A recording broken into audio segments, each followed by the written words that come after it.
My hair's getting long. I need a haircut. Probably next week, so I go home for Thanksgiving break. But anyways, we are back with guess what?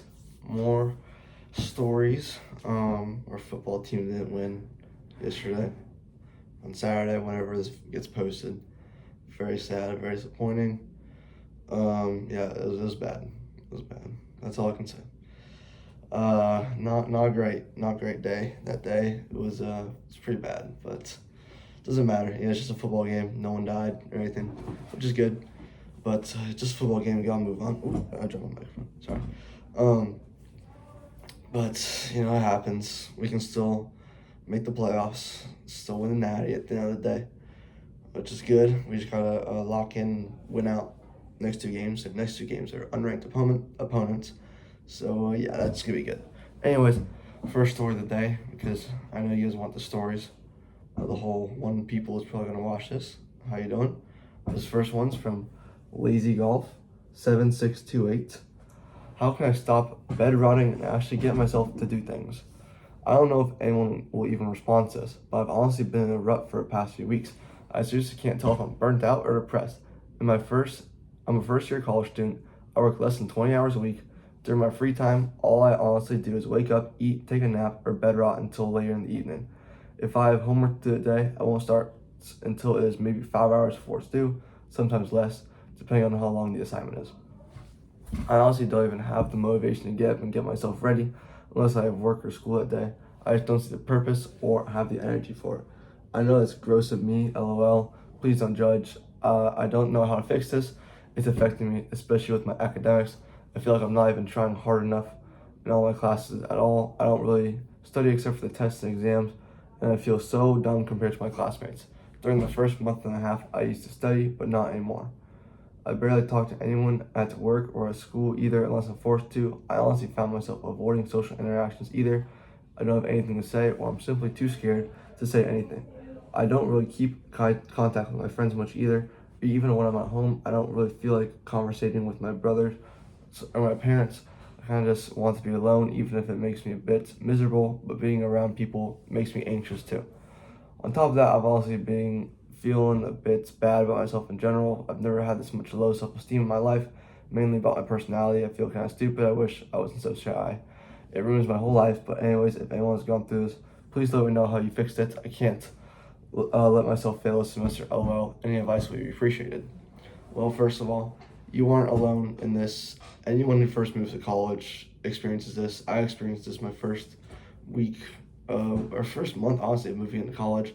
When I first moved, I really struggled because I tried to rush and get into a frat. I didn't get a bid to anything. And for a long time, honestly, didn't really have many friends. It kind of felt hard to motivate to socialize with people. But throughout time, you get more comfortable being on college, and eventually you should join a club. Literally, one of the best things you can do is join a club. That's just basically forces you to interact with people. Like right now, I'm on the volleyball club in my school, and it has helped me make a lot of good friends. And so for bed rotting, the main solution that I found out of how to just reduce screen time in general was to put your phone on grayscale. It literally always works too well, and you just hate being on your phone because it looks so disgusting because it's in grayscale. Like that's probably the best piece of advice I can give you to help with bed rotting. But it sounds like you kind of just gave yourself the solution to this thing. Like you say, I barely talk to anyone at work or at school either unless I'm forced to. Literally just go up and talk to people. This is college. This is your first year in college. People are also in the same situation as you, being the first people, like their first time going to school. They're also new to this. So if you walk up and talk to someone and try to be friends with someone, they're going to be friends with you because at this point of just starting in college, everyone's looking for new friends because everyone moved and now no one has friends. So everyone needs to make friends. So if you just go up and talk to people and start inviting people to go out and do things, you're gonna start making a lot of friends, especially if you go out to clubs. Heck, maybe if you join a frat. I didn't get a bid, but maybe you will. But whatever school you go to. And with your academics, I know your academics suck. You're freshman, you're probably taking your gen eds. But at this point, you just kind of have to create some discipline. College really just helps create discipline and personality in you. So, I don't want to study. I got a test coming up on Wednesday, which I don't want to study. If I'm going to study for tomorrow, I don't want to study for it, but I have to. You just kind of have to. you or your parents are paying a lot of money for you to go to the school, and for you to just not do any of the work and not want to do any of it is just honestly just a shame. It's disappointing for your parents, disappointing for you if you're paying for your college, just a waste of their time, your time, money, effort. So this is a great opportunity. College is a great opportunity for you. Even it's your first year of college, you're 20 years old, it's a little old, but even then, that's still a great opportunity for you. College is a great opportunity.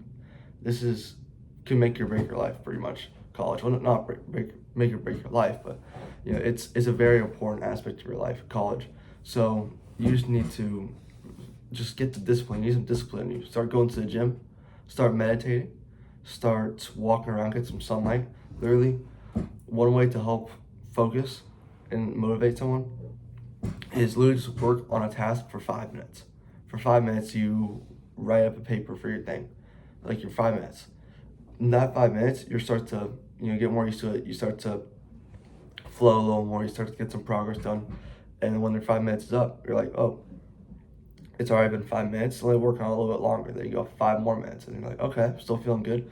For 5 more minutes, then it just keeps on adding on until you keep on feeling good. Then you're working for like 30 minutes. That's a good amount of time, at least for the classes I'm taking. 30 minutes that can get you an assignment done easily. So literally just do that. Just be like, okay, I'm gonna take 5 minutes out of my day. We have 24 hours in a day. 8, 9, 7 hours are for sleep, and other than that, an hour or two for eating. Other than that, you have about like 10 hours a day of just doing whatever you want. If you take just 5 minutes out of that day to start doing your work, that's gonna help compound, and you're just like, okay, well, I've already done it for 5 minutes, so might as well go for a little bit longer. That's gonna help. And literally just start learning to talk to people. I don't really have great advice on how to start because I kind of just jumped right into the deep end and just started walking up and talking to people. It's a very scary thing, but yeah, you just need to get comfortable talking to people.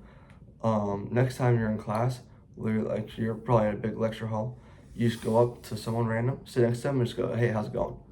And they're like, "I'm good. How are you?" And like you start having a random conversation. You can say things like, "What's your name? Where are you from? What's your major?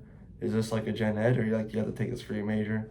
Things like that. Just stupid things like that. Just get things. Just make them talk, and eventually be like, "Oh, hey, can I get your Instagram, Snapchat, phone number, whatever you want?"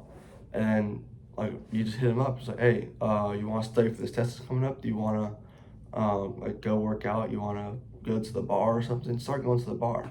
It's a great social situation to go. And you're almost 21. You can get a fake ID. That's very common, at least at my school. Just do things like that. There's plenty of things you can do to help socialize and get yourself in this situation, to get yourself out of this rut that you're in, because it's everyone's first experience in college is you're gonna get into a rut. I remember, I was so motivated back when I was in before college. I was so productive, and then you're in college, and then it just kind of just falls off. I perfectly understand how you're feeling. It's a very common thing, so you're definitely not alone in this. But definitely, you gotta take some action to get it taken care of, because if you let it happen forever, well, then your college experience is gonna be terrible, and we don't want that. So let's get to the next story. Okay, this next story is from 333 Carpendem. Okay. Boyfriend at Thanksgiving. Hi all. So my sister has a somewhat messy history with a guy. They broke up earlier this year because he said some horrible things to her. Totally disrespectful and rude. She got back together with him about 2 months ago, and things have been going better, but he is starting to fall back into his old patterns, but she is completely blind to it. She says she loves him. She wants to bring him to Thanksgiving this year, and because of my family dynamic and my distrust in him, I do not want him to come. My family often breaks out into large fights, and we all have very different politics, so things are always tense. My sister is upset that I don't want him to come, and she says she won't have to have him over unless I agree. The rest of my family is completely fine with him coming because they don't know about the stuff he did. So it just makes me look like a bitch, and she is guilt tripping me into saying yes. What should I do? So you gotta stand on your opinion. Honestly, if you don't like this guy, if you really feel like this guy's a red flag, honestly, I would be fine with him going to Thanksgiving, but just let her know that I really don't like this guy. I really think he's a red flag. The greatest thing you can do is just let her know. Like, don't force anything onto her. Just be like, Don't be like, oh yeah, you can't bring him. Like this guy sucks. Like I'm the only one who hates him, so he can't come. Like obviously, I understand that you think that he's a bad guy. I respect you for being a good brother and just letting him know. But at the end of the day, this is her life, and I know that you want to be there for her.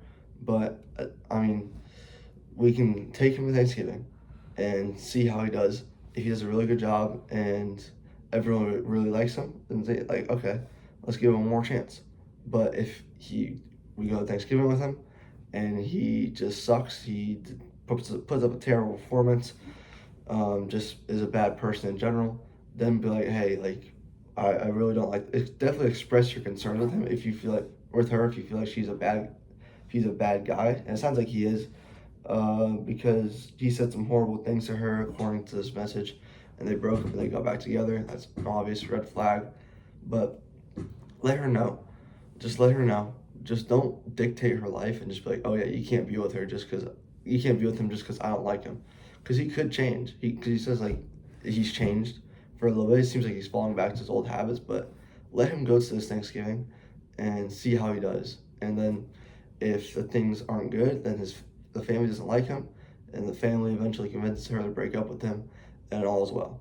But if he is really nice and turns it around, well then just support your sister, because at the end of the day, it's her life, and I mean you can suggest things, but you can't just completely change her life just because you want to, because at the end of the day, it's her life. But I obviously understand where you're coming from. You know, I have a sister. I obviously want what's best for her at all times. And if I saw someone in her life that's a serious concern, I would tell her.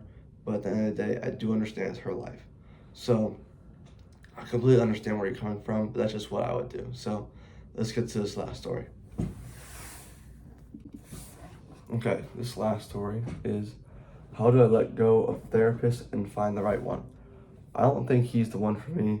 He uses a lot of relaxation techniques, breathing exercises, etc., and not much talking through things.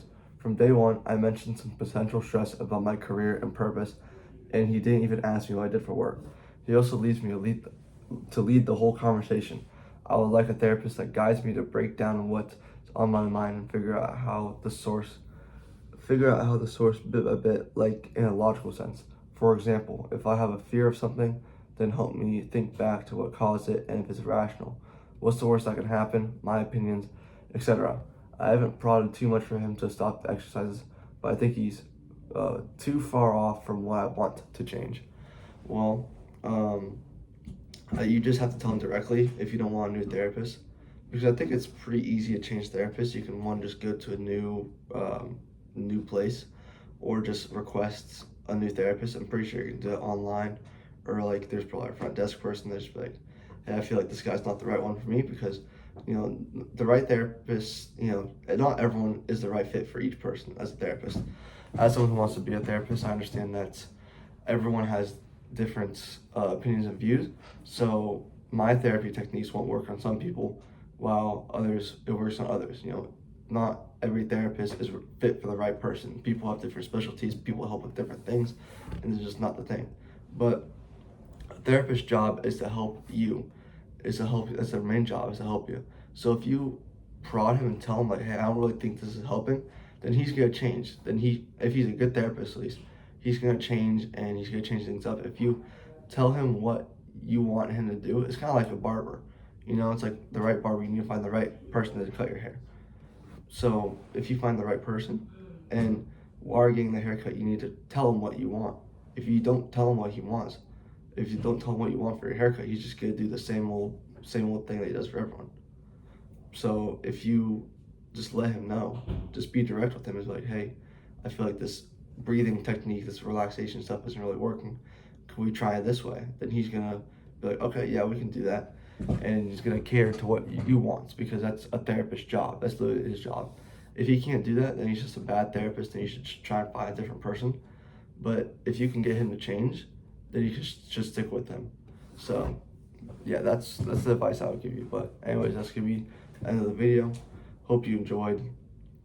Some pretty good advice, pretty good stories we got. But yeah, anyways, I am signing off. drink some water, go to bed if it's past 10 p.m.